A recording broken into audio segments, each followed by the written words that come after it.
Hi, this is Beru, and I am going to walk you through healing the heroic Valiona and Theralion encounter from a Resto Druid perspective. We are going to get ready to start the encounter. I am pre-hotting my tank as he sort of hangs out in the middle of the room, waiting for a hunter to misdirect Valiona into him. And we're going to go ahead and start the fight once that misdirect happens. And I'm just going to help, keep the tank stabilized as Valiona comes up and wait for this first blackout. We are going to power word barrier this first blackout. This video was post nerf, so we're going to go ahead and dispel it, and we're going to use the Spirit Link Totem and Eye Tranquility here to stabilize everybody from the power word barrier. We have Devouring Flames coming out, so the raid is going to make sure that they are not in front of the dragon, and I've popped into Tree of Life here to just help get everybody's life back in order, and just so that I can maximize the amount of time to use Tree of Life during the encounter. We lust early in the fight because everybody in the raid is going to be in this realm right now, and we can maximize that bloodlust. I probably popped into Tree of Life just a tad early because I came out of it before this blackout hit, and I probably would have been better served to wait to use that Tree of Life for this second blackout to help get everybody stabilized. During this phase in the encounter, our raid is just kind of loosely spread out. It's not hugely important that the raid is a strict 10 yards away from each other at this point. Those little shadow crashes that come down can be dodged, and they will spread, and they do a little extra damage, but it's nothing critical if a couple people get hit.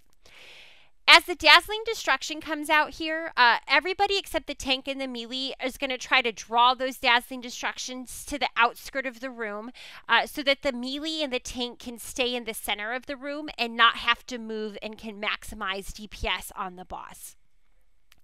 Theralion has come down, and so basically it's really important now that everybody in the raid stays 10 yards spread out so that when the engulfing magic goes out, nobody has to move. It's never a DPS loss. It's never a healing loss. You can just stay put and continue on the encounter.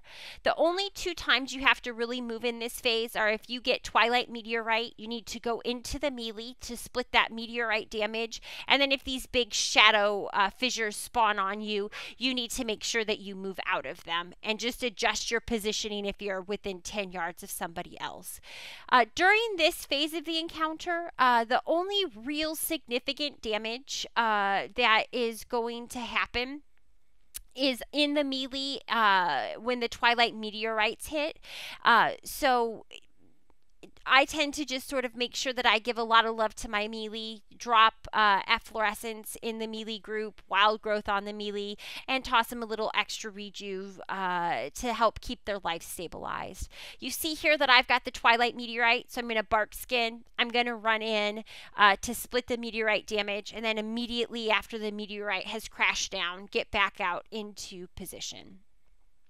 One thing I have not mentioned yet is how we handle the Twilight Realm. When the first Dazzling Destruction came out, we sent 3 rogues down in that Dazzling Destruction, and all 3 rogues are subtlety spec'd and pretty much self-sustaining down there. We're going to send the tank that is on Theralion down here in just a minute when he gets 5 stacks. And with that tank, we are going to send a Paladin healer who is going to go down, stabilize the rogues, stay down there with them a little bit until they can cloak their stacks off again and be self-sustaining. Basically the Paladin will come back up when his stacks gets too high. The rogues stay down there, and the Paladin will go back down during the second Dazzling Destruction that we have. If any of the rogues' life ever gets to the point that they are worried they cannot keep themselves alive, they'll come back up. They'll call that they're coming back up. We'll get them topped off and healed quickly so that they can go back down to the Twilight Realm at the earliest opportunity that's available. We have Valiona on the ground again, so we're going to have our second blackout. I am again going to tranquility this blackout. We use a power word barrier. I have to cut my trank just a touch short because she's going to breathe, and if I stayed where I was tranking, I was going to get clipped by those devouring flames, which I did not want to happen. So I move out again, and at this point in the encounter, it's the same as the first phase. You just need to keep everybody alive. Basically, I keep wild growth on cooldown.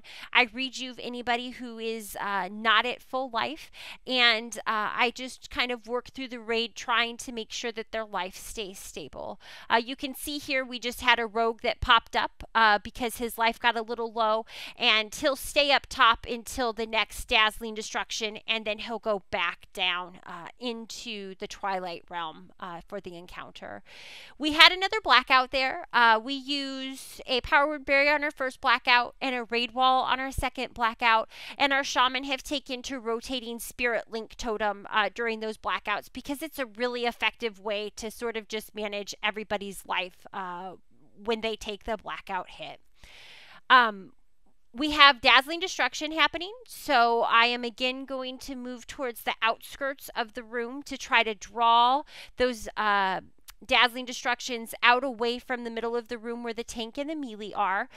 And our paladin is again going to take that, going to go down to top those rogues off. And our rogue that came up top for a few emergency heals is going to go back down. Now, we have a blackout during that dazzling destruction, and we basically just sacrifice that blackout.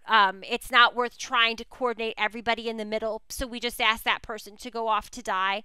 Our other druid was the one that was afflicted with that blackout, so after she sacrificed herself, I popped back over to get her topped up and back alive so that she could continue to heal the encounter. Again, here we need to stay 10 yards spread out for the engulfing magic, just so that everybody who gets it can stay put. One of the things that I think I forgot to mention was the strafing that we saw Valiona do the first time around. It's really important to call out that strafing very proactively, not just so that your raid has time to move, but it also affects those in the Shadow Realm. So if you don't call it out in enough time for your rogues in the Shadow Realm to work their way around the little orbs down there, you're going to end up killing them. So just make sure that you proactively call out which section of the room that Valiona is strafing in so that everybody, including those in the Twilight Realm, can effectively move to safety. At about 20%, we bring our rogues up top, and we just have the entire raid up here to handle finishing the boss. There's going to be a little extra healing at this juncture because there's nobody killing the dragons downstairs, so we're going to have extra shadow bolts coming out at the raid. And throughout the course of the encounter, you know, it's basically just rejuving people who could use a little bit of extra healing, keeping wild growth on cooldown, keeping swift mend on cooldown, and using tranquility and tree of life smartly at key points in the encounter. Please don't hesitate to let me know if you have any questions, and thank you for watching this guide.